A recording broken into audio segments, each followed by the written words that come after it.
你好，欢迎来到我的频道。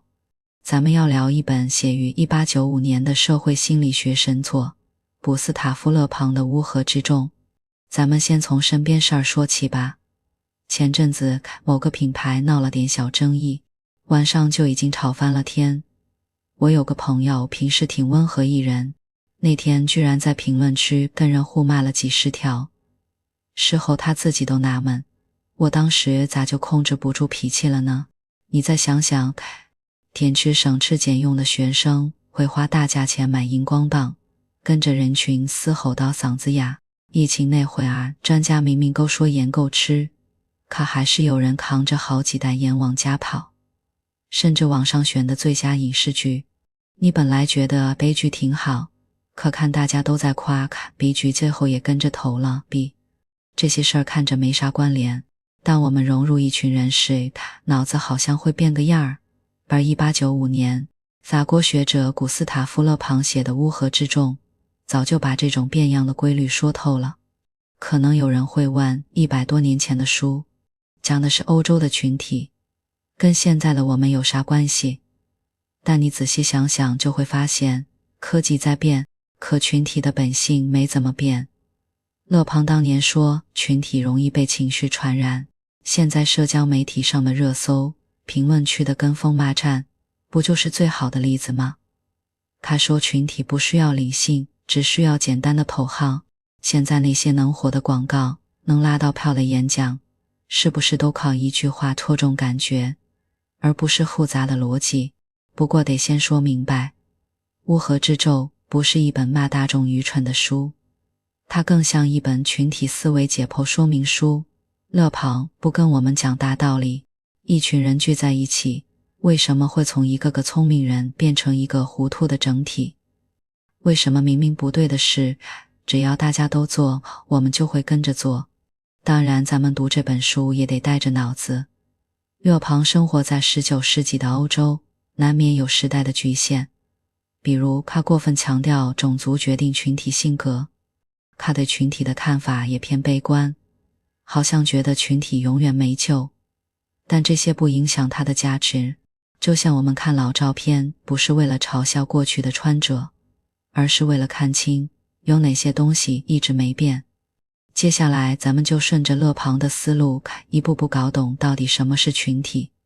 他跟一群人凑一起有啥不一样？当我们进入群体，脑子里到底发生了哪些看不见的变化？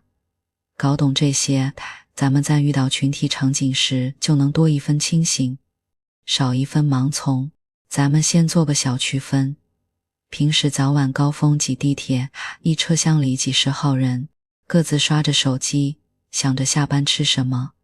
这能叫群体吗？但勒庞的说法还真不算，那什么才算？假如地铁突然停电，漆黑一片中有人喊车厢要塌了，紧接着大家开始互相推搡，争抢着往车门挤，群体就形成了。这两种场景的差别在哪儿？关键不是人多不多，而是人的状态变没变。地铁正常运行时，每个人不是有独立想法的个体，你的喜怒哀乐判断决策都基于自己的生活经验。可一旦陷入混乱，个体的有意识个性就像被按了删除键，取而代之的是无意识本能的集体爆发。你不再想这么挤会不会伤到别人，也不会怀疑车厢真的会塌吗？只会跟着周围人的动作跑，生怕落在后面。勒庞在书里给群体下了个特别形象的定义，群体就是有意识个性消失、无意识本能主导的新实体。就像把几颗不同口味的糖果放进一个罐子，你再也尝不出单个糖果的味道，只能尝到混合后的统一味道。人一旦进入群体，也会丢掉自己的独特性，变成一个被集体意志操控的零件。接下来咱们具体说说这个新实体到底有哪些反常识的特征，就是怎么让聪明人变笨的。第一个特征，也是最核心的一点，群体的智力会集体降维。你可能会觉得一群人里总有几个聪明人，就算其他人笨点，整体智力水平也不会太差。但勒庞告诉我们，群体的智力不是平均值，而是最低值。就像一群人拉一根绳子，最后能拉动的重量不是每个人力量的总和，反而可能比单个最强壮的人拉的还少。举个例子，牛顿是人类历史上最顶尖的物理学家，懂微积分，发现了万有引力。按说他的理性思维远超常人，可如果把他放在法国大革命的人群里，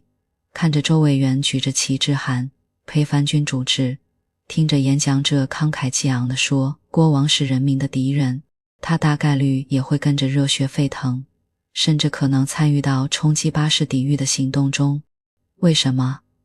大家不需要为什么要这么做的理由，只需要大家都这么做的安全带。勒庞把这种状态比作原始人，不会思考为什么打雷，只会跟着部落里的人一起祭拜山神。群体里的人也不会思考行动的后果，只会跟着大家一起冲动。再想想我们身边的事，几年前某明星被炮塌房，网上瞬间炸了锅。有个做法律工作的朋友，平时分析案件时逻辑清晰、冷静客观，可那天他也跟着在评论区骂必须封杀，永不得翻身。后来我问他，你了解事情的全部真相吗？说当时看大家都在骂，就觉得肯定是他的错。你看，哪怕是受过专业训练、擅长理性思考的人，一旦进入群体，情绪和智力也会不自觉地下线。第二个特征，群体的情感会极端化，个体的情感像一条平缓的河流，有喜怒哀乐，但不会突然暴涨暴跌。可群体的情感就像一座火山，要么压抑到极致，要么爆发到疯狂，没有中间地带。勒庞在书里举了法国大革命期间圣巴托罗缪大屠杀的例子，巴黎的天主教徒突然对胡格诺教徒展开屠杀，短短几天里上万人丧命，今时可能是面包师、铁匠、裁缝。他们信的教义里明明写着爱人如己，可在群体情绪的煽动下，他们一边杀人，一边喊着为了信仰，觉得自己在做正义的事。因为群体已经把胡格诺教徒定义成了敌人，对敌人的任何极端行为都成了合理的报复。这种情感极端化在现在的网络世界里更常见，比如某部电视剧播出后，喜欢的人会把它夸成神剧，说这是年内最好的作品，不看就是遗憾，不喜欢的人则会打它踩成漫天，骂导演没水平，演员没演技，看了辣眼睛。很少有人会说这部剧有优点，也有缺点，但某些地方需要改进。因为在群体里，中立就是异类，你要么站这边，要么站那边，没有中间选项。他有粉丝群体的应援，为了给偶像打档，能一次性花几千块买专辑刷数据。看到有人批评自己的偶像，哪怕只是客观指出一个小缺点，也会立刻群起而攻之，用最刻薄的话骂回去，他能不是不知道迷信追星。可在群体的情感氛围里，极端维护成了粉丝的责任，情感一旦上头，就再也容不下理性的声音。第三个特征，群体的行为会无意识化，就是做了坏事也不觉得错。为什么会这样？因为群体给了每个人罚不责众的错觉，当一件事是大家一起做的时候，个体就会觉得责任不是我的，是大家的。哪怕做了违法的事，也会把过错推给群体，而不是自己。1789年巴黎公社期间，有人带头烧毁了路易16的宫殿。原本胆小怕事的市民烧家具，他们平时连别人的东西都不敢碰，可在群体里却觉得这是革命的行动，完全忘了自己的行为是在破坏和抢劫。事后有人问其中一个参与者，你当时不怕被抓吗？他说，大家都在抢，我为什么要怕？就算被抓，也是大家一起被抓，又不是我一个人。在现在的网络暴力里也很明显，有人在网上发了一段有争议的视频，立刻就会有人去爬他的个人信息，打电话骂他。在他的社交账号下刷恶评。这些人里，很多人平时在现实生活中很有礼貌，可到了网上，因为没人知道我是谁，又觉得大家都在骂他，就觉得自己的行为没什么不对，甚至觉得我是在伸张正义。他们不会想自己的一句话可能会把别人逼到绝境，因为群体的无意识已经让他们丢掉了责任感。讲到这里，大家应该能明白，勒庞说的群体真不是人多那么简单，一种能让个体丢掉理性，放大情感，忘记责任的状态。那问题来了，群体的想法和行为到底是怎么形成的？为什么有些人能轻易操控群体的情绪？接下来咱们就顺着这个问题，看看群体的想法到底是怎么被喂出来的。群体不是简单的人多，而是个体进入后会变味的特殊状态。知礼降位，情为无意识。那新的问题来了，群体那些看似统一的想法，比如我们要反抗这个东西，必须抢这个人，该被，到底是怎么来的？是大家坐在一起商量出来的吗？勒庞的答案很直接，不是。群体的想法更像是被人慢慢铺垫，突然点燃的，是喂到群体脑子里的，而不是自己想出来的。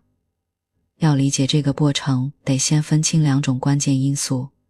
一种是慢变量，悄悄在群体心里扎根；另一种是快变量，像哗然的火柴，一下就能把种子点燃，让群体想法瞬间爆发。也就是那些需要长期铺垫，决定群体想法底色的因素。它皮热慢变量是文化记忆。勒庞认为每个地方的人都有自己一套刻在骨子里的思维惯性，就像不同品种的树，哪怕长在同一片土地上，也会长出不同的形状。这种惯性会悄悄限制群体的想法，就算外界有新的刺激，群体的反应也跳不出这个大框架。比如同样是面对社会变革，有些群体可能更倾向于循序渐进，而有些群体可能更倾向于激进突破，容易被彻底改变的头号打动。这不是说哪个地方的人更好，而是长期形成的文化习俗、历史，就像我们常说一方水土养一方人，这种差异会渗透到群体的想法里。比如遇到矛盾，有的群体习惯当面解决，有的群体习惯背后议论，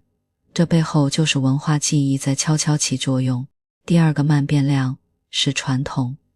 群体其实是传统的顽固守护者，哪怕传统已经不合时宜，群体也不愿意轻易放弃。为什么？因为传统给了群体安全感，它就像一把老椅子，虽然旧了，但坐上去就觉得踏实。如果把它扔了，群体就会陷入不知道该做哪的恐慌。比如清朝灭亡后，觉得没有皇帝的日子不对劲，现在有些地方还保留着一些看似过时的习俗，比如婚礼上的某些仪式，但长辈会坚持，这是老祖宗传下来的，不能改。群体对传统的依赖，本质上是对未知的恐惧。传统哪怕是错的，也是熟悉的错。这种对传统的执念，会让群体对新想法天然排斥，也会让某些旧想法更容易在群体里扎根。这一点可能会颠覆很多人的认知。勒庞认为，不是教育越好，群体想法越理性，反而有些教育会让群体更容易被操控。他吐槽，19世纪法国的教育是死记硬背课本，学生只需要把知识背下来应付考试。比如历史课上，学生要记住某年某月发生了某件事，却不用思考这件事为什么会发生。语文课上，学生要背诵名家的文章，却不用理解作者想表达什么。这种教育培养出的人，就像没有自己想法的机器人，遇到问题不会自己分析，只会等着别人给标准答案。而这恰恰是群体思维的温床。放到现在也一样，有些填鸭式教育出来的人，遇到网络热点时，只会跟着别人的观点走，看到别人说这个东西好，就觉得肯定好，因为他们习惯了接受答案，而不是寻找答案。如果说慢变量是给群体想法打地基，那快变量就是盖房子的材料，能让群体想法快速成型爆发。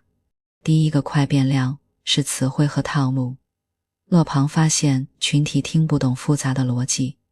却对模糊美好的词汇没有抵抗力，比如自由、正义、幸福、未来，这些词听起来特别美好，但没人能说清它们具体是什么意思，让每个人都能在心里给这些词填上自己想要的样子。就像现在有人喊为了诗和远方，有人想到的是去西藏旅行，有人想到的是辞职开书店。虽然大家想的不一样，但都会被这个口号打动。如不说我们要去西藏旅行，预算5000块，路线是反而没那么多人有兴趣，因为具体的描述会限制想象力，而模糊的词汇能唤起群体的共同渴望。还有些套路化的表达，比如家人们谁懂啊绝绝子，虽然这些没什么实际意义，但重复多了就会变成群体之间的暗号，让大家觉得我们是一伙的，进而更容易接受对方传递的想法。勒庞说，群体宁愿相信美好的谎言，因为真相往往意味着自己无能为力，而幻象能给群体希望。比如中世纪的时候，人们相信上帝派来拯救法国的，哪怕没有证据，大家也愿意信。因为当时法国正被英国欺负，人们需要一个英雄来给自己打气。现在有些老人愿意买不靠谱的保健品，不是他们傻，而是保健品商家告诉他们吃了能长寿。这个幻象比你需要多锻炼、多体检的真相更让他们安心。群体对幻象的依赖，本质上是对自身脆弱的逃避。他们不想承认自己改变不了现状，所以宁愿抓住一个虚假的希望，也不愿意面对现实。第三个快变量，也是最关键的一点，理性的缺失。勒庞反复强调，别跟群体讲逻辑，没用的，因为群体的想法不是靠推理形成的，而是靠情感驱动的。你跟群体说这件事不对，因为当不义，所以系群体根本听不进去。但你跟群体说这件事太过分了，跟着我干就能出一口气，群体立刻就会热血沸腾。比如演讲的时候，你讲我们要推动产业升级，因为当前 GDP 增速放缓，产业升级能提高生产效率。台下可能没人有反应，但你讲兄弟们，我们要让自己的日子过得更好，跟着我干，明年大家的工资就能翻番，台下马上就会欢呼。因为群体不需要复杂的分析，只需要简单的利益承诺，不需要理性的思考，只需要情感的共鸣。看到这里，你可能会问，既然群体的想法是被喂出来的，那是谁在悄悄铺垫慢变量，点燃快变量，让群体产生统一的想法？答案就是领袖。这些能操控群体想法的人到底有什么秘诀？他们是怎么让群体心甘情愿跟着自己走的？接下来咱们就来拆解领袖的操控密码，谈谈他们是如何成为群体的指挥者的。群体的想法不是自己想出来的，而是被慢变量铺垫、快变量点燃的结果。可这些变量不会自己发挥作用，总得有人去推动。这个人就是勒庞口中的领袖。很多人会想到聪明、有学识、懂谋略，真正能操控群体的领袖，未必是智商最高的人，却一定是最会带节奏的人。勒庞在书里给这类领袖画了一幅清晰的画像。他们通常带着点偏执，对自己坚信的东西有着近乎疯狂的执着。比如法国大革命时期的罗伯斯庇尔，坚信卢梭的人民主权理论，为了实现自己心中的理想社会，哪怕要杀上万人。现在网络上的某些意见领袖，认定某个观点后，不管有多少人反驳，依旧会日复一日地重复自己的主张。为什么这种偏执反而能打动群体？因为群体最害怕犹豫，当所有人都在迷茫，不知道该信什么的时候，一个坚定的声音会带来确定感，哪怕这个声音是错的，群体也愿意紧紧抓住，就像溺水的人抓住一根浮木。而这些领袖之所以能牢牢操控群体，靠的不是复杂的理论，而是3个简单却极具杀伤力的操控密码。第一个密码断定，别解释。领袖从不会跟群体商量，也不会长篇大论地解释为什么要这么做，而是用最简短最肯定的语气给出结论。比如某网红推荐产品时，从不说这款产品可能不错，因为它的成分 A 对皮肤好，成分 B 能保湿，而是直接说这款产品必买，不买你绝对会后悔，用过的人都说好。某些网络热点事件领袖也不会去分析事件的来龙去脉，而是直接定性，这个人就是错的，这件事就是黑幕，大家一起抵制。为什么断定比解释管用？略为群体没耐心听复杂的逻辑。勒庞说，群体的大脑就像小学生的作业本，只能接受对或错的简单答案，容不下可能也许需要再分析的模糊表述。当领袖给出确定的结论时，群体不用费脑子思考，只需要跟着认同就行。这种不用思考的轻松对群体有着极大的吸引力。反之，如果领袖说这件事我还需要再研究研究，群体反而会觉得这个人不靠谱，转头去追随更坚定的声音。第二个密码，重复把一句话说100遍，就成了真理。领袖很清楚，群体的记忆是短暂的，单一的结论很难留下深刻印象，必须靠不断重复才能让想法钻进群体的无意识里。比如我们熟悉的广告，真年过节不收礼，只收 XX， 翻来覆去在电视上遍体里播放，哪怕你一开始觉得无聊，听多了也会下意识地记住。等到真要送礼时，第一个想到的就是它。某些口号也是如此，社交账号里反复提及，今天说，明天说，天天说，久而久之，群体就会觉得这句话肯定是对的，熟悉到让人忘了去怀疑为什么对。勒庞把这种重复的力量比作水滴石穿，一滴水的力量很弱，但如果日复一日的滴在同一个地方，终会把石头逼穿。领袖的话沾赌一次可能没什么影响，但重复的次数多了，就能慢慢改变群体的认知。口腹不需要讲道理，只需要有存在感，哪怕是一句毫无逻辑的话，只要重复的足够多，也能被群体当成真理。第三个密码，传染，当少数人先信，再传给所有人。领袖从不会试图让所有人一下子都信，而是先找到一群容易被说服的人，让他们成为自己的信徒，再通过这些信徒把想法传染给更多人。比如演唱会现场，明星不会直接喊大家站起来，而是先跟前排的粉丝站起来欢呼，挥舞荧光棒，后排的人看到后会下意识地跟着站起来。网络上的热点事件，意见领袖也不会一开始就呼吁所有人参与，而是先让自己的核心粉丝转发评论，形成一定的热度后，普通网友看到这么多人都在说，这种传染的本质是群体的从众心理。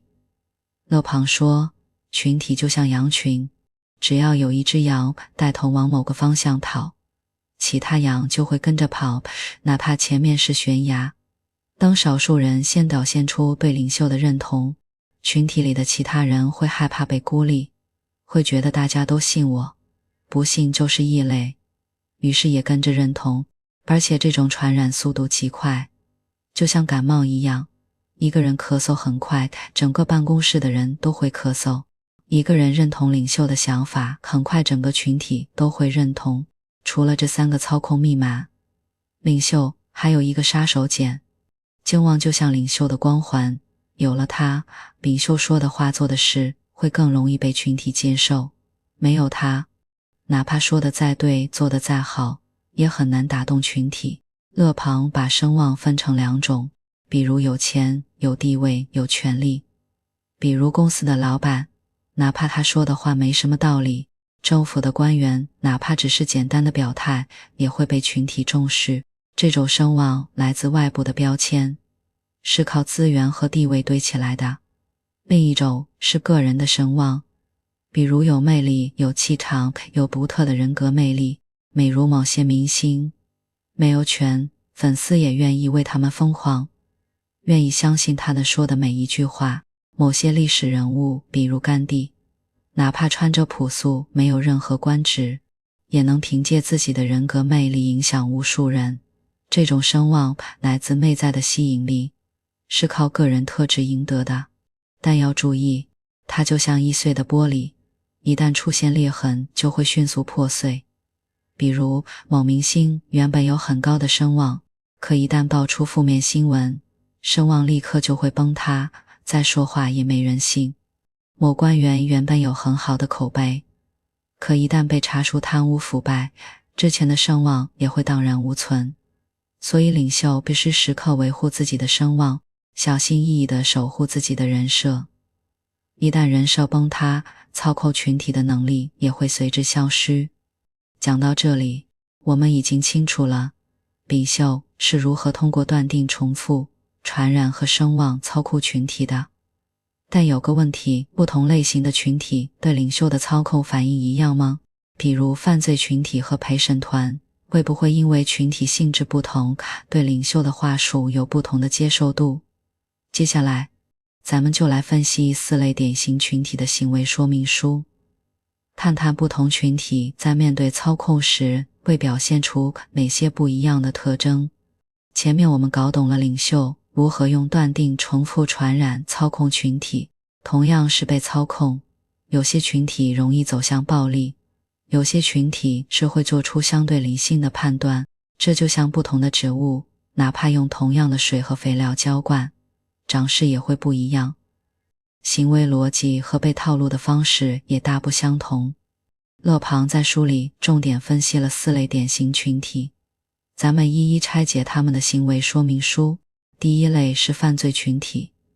不是被暗示的普通人聚一起。提到犯罪群体，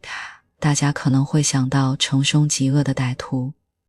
但勒庞告诉我们，很多犯罪群体里的人平时都是循规蹈矩的普通人，比如面包师、鞋匠、农民，是因为在群体中被恶意暗示，丢了自己的道德感和责任感。最典型的例子就是法国大革命期间的9月屠杀，巴黎民众冲进监狱，对关押的囚犯展开屠杀，短短几天就有上千人丧命。参与屠杀的人里，有不少是平时温和的市民，他们一边杀人，一边喊着为了革命，为了人民。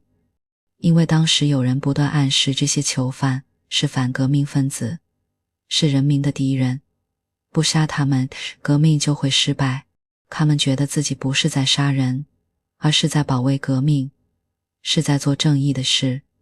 更讽刺的是，屠杀结束后，有人还会主动清理现场，甚至把自己的战利品，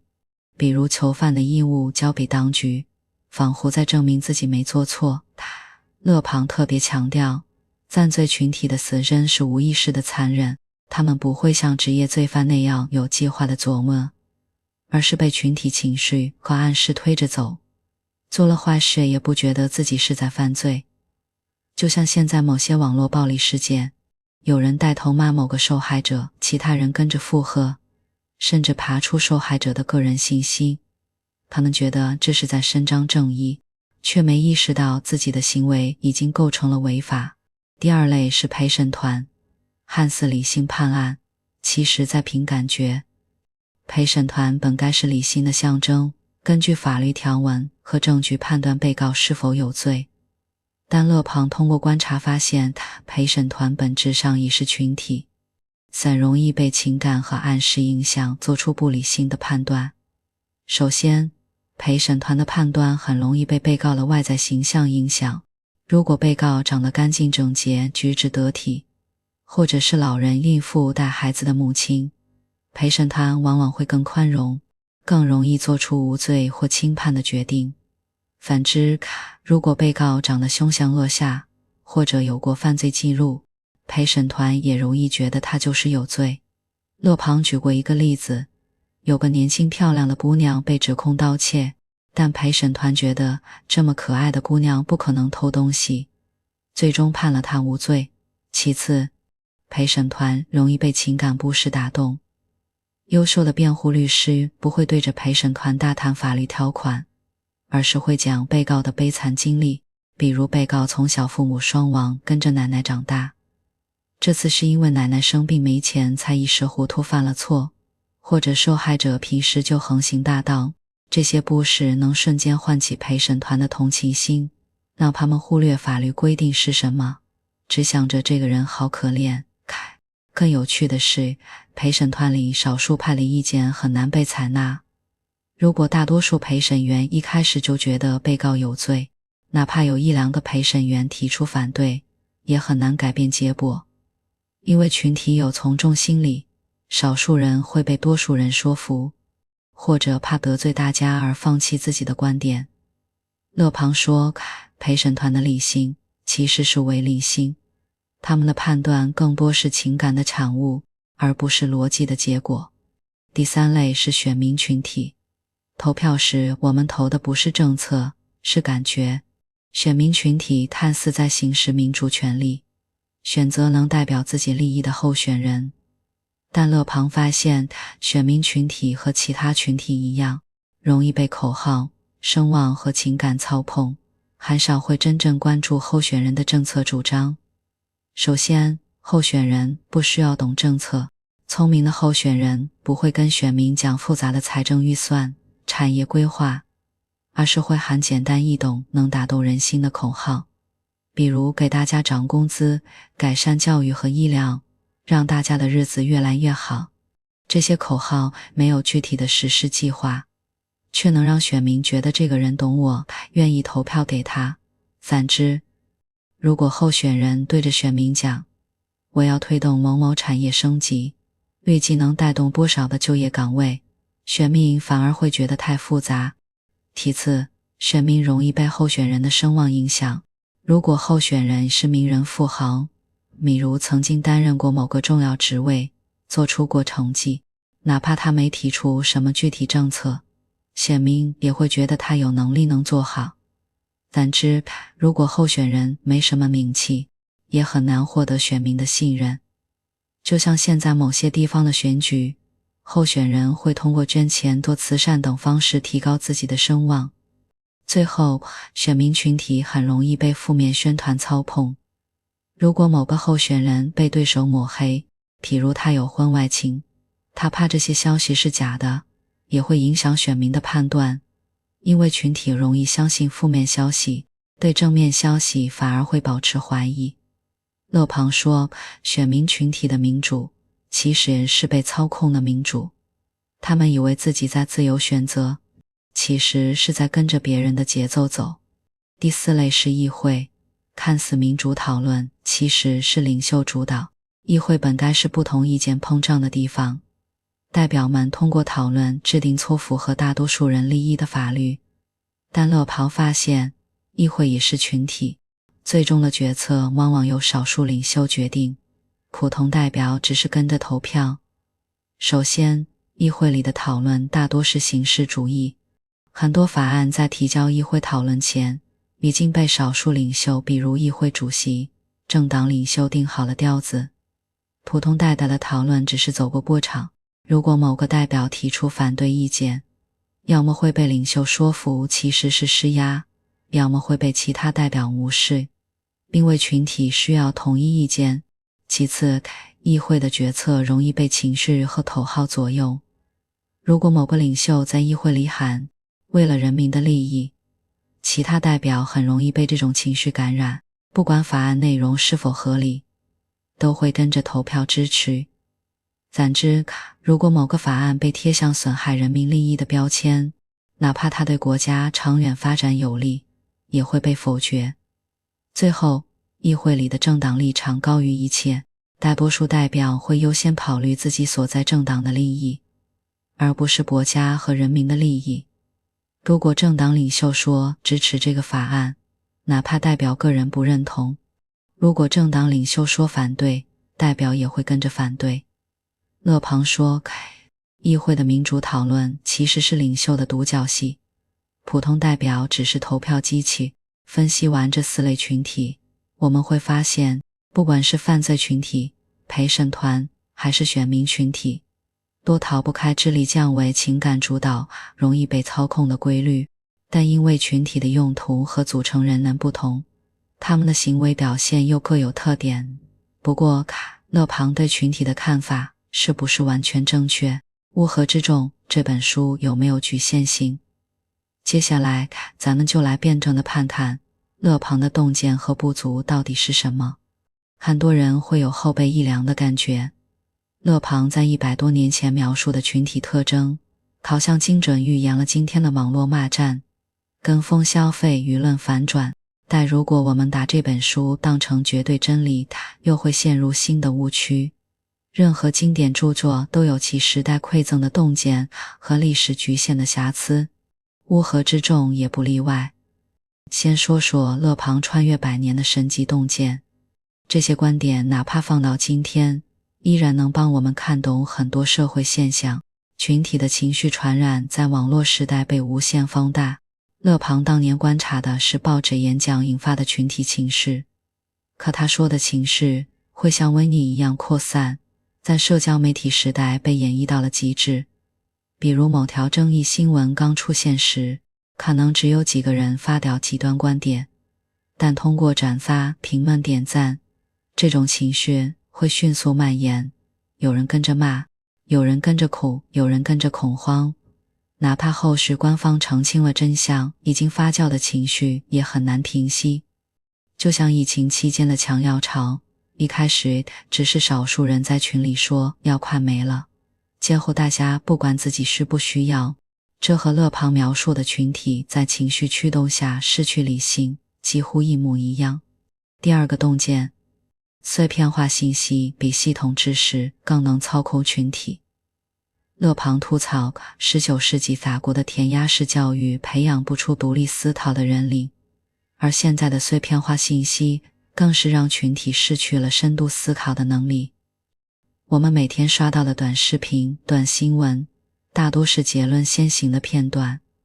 这的东西有毒，那个人人品差，却很少有人去追问证据在哪。逻辑对吗？就像某明星被盗耍大牌，一段掐头去尾的视频就能让群体瞬间愤怒，没人去看完整视频，也没人去听当事人解释。这正应了勒庞的判断，群体不需要复杂的推理，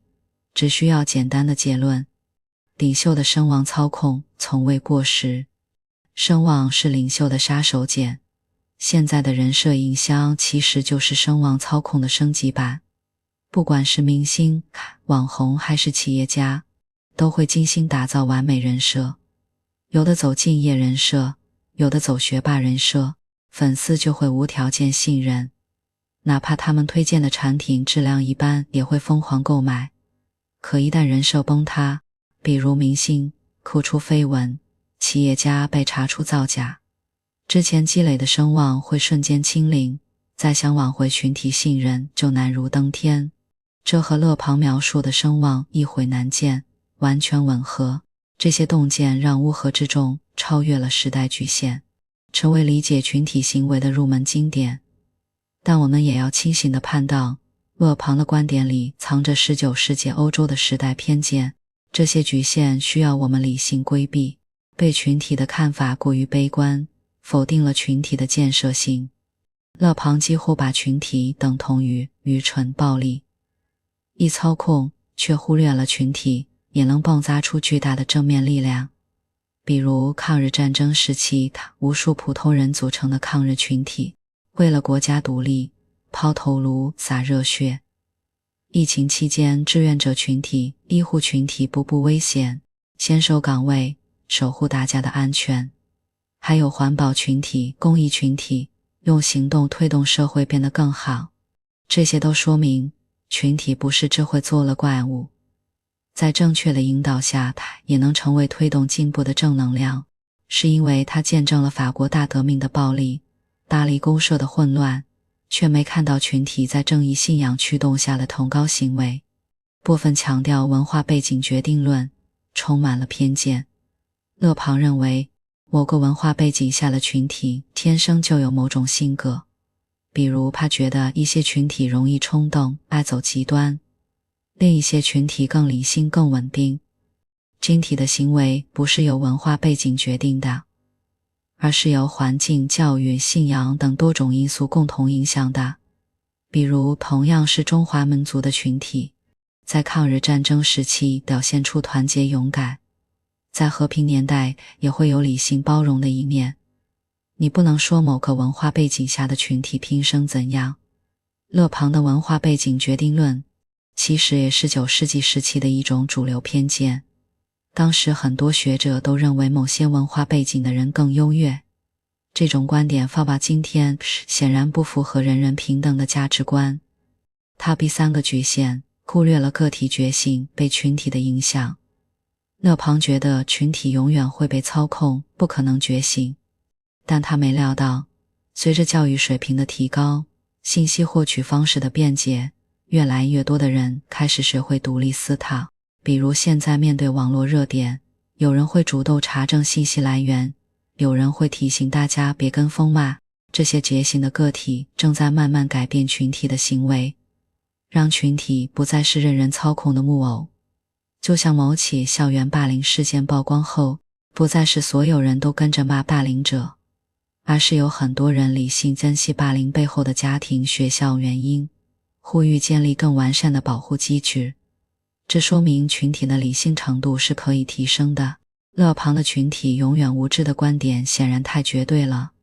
勒庞对教育的看法也有片面之处，他认为教育只会培养听话的群体，却没看到真正的教育能教会人独立思考。比如现在的素质教育不仅教知识，还教批判性思维、逻辑分析能力，这些都能帮助个体在群体中保持清醒。勒庞之所以吐槽教育，是因为他看到的是19世纪法国只重背诵不重思考的教育模式，而不是培养独立人格的现代教育。我们就能明白，乌合之众不是一本完美的圣经，而是一本有价值的指南。它的洞见能帮我们判懂群体的套路，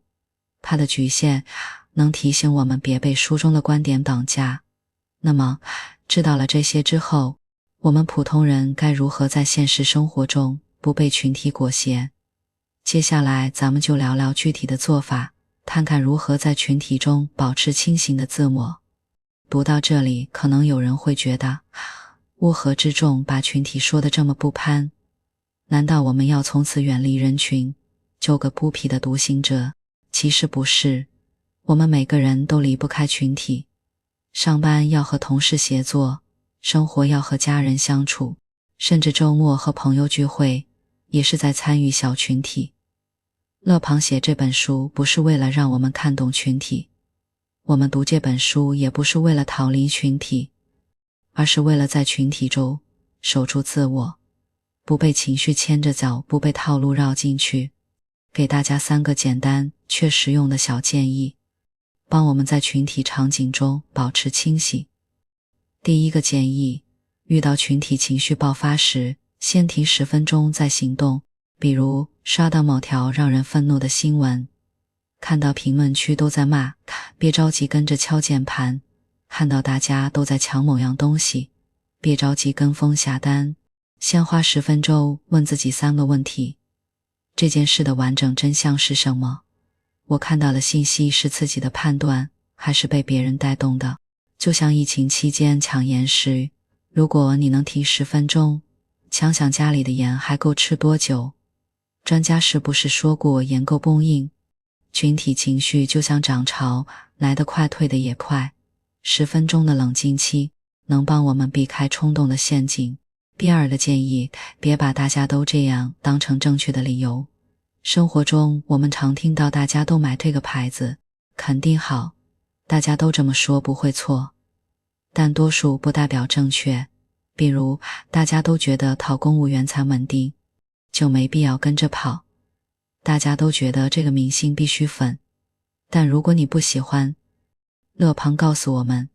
群体的判断常受情感和暗示影响，而我们自己的生活需要自己的判断。记住，大家都做的事可能是对的，关键是这件事是否适合我，是否符合我的原则。平时多练批判性思考，别做被动接受信息的人。比如看新闻时，别只看标题和结论，多看看新闻来源是否可靠，有没有不同角度的报道。刷短视频时，别只信博主说的真相，多想想他有没有隐瞒什么。甚至听别人推荐产品时，也别只听大家都说好，多了解产品的真实性。能批判性思考不是抬杠，而是不轻易相信，不盲目否定，用自己的逻辑和证据去验证信息，这是我们在群体中不被操控的核心能力。最后想跟大家说，乌合之众不是一本教我们如何鄙视群体的书，而是一本教我们如何守护自己的书。它让我们看清群体的套路，不是为了嘲笑群体的愚蠢，而是为了在遇到套路时能多一分警惕。它让我们了解群体的弱点，不是为了利用这些弱点去操控别人，而是为了避免自己成为被操控的人。愿我们都能读懂乌合之众，也能读懂群体带来的温暖或力量，也能守住内心的清醒和独立，不被裹挟，不随波逐流，活成自己想要的样子。最后的最后，恭喜你又读完了一本书。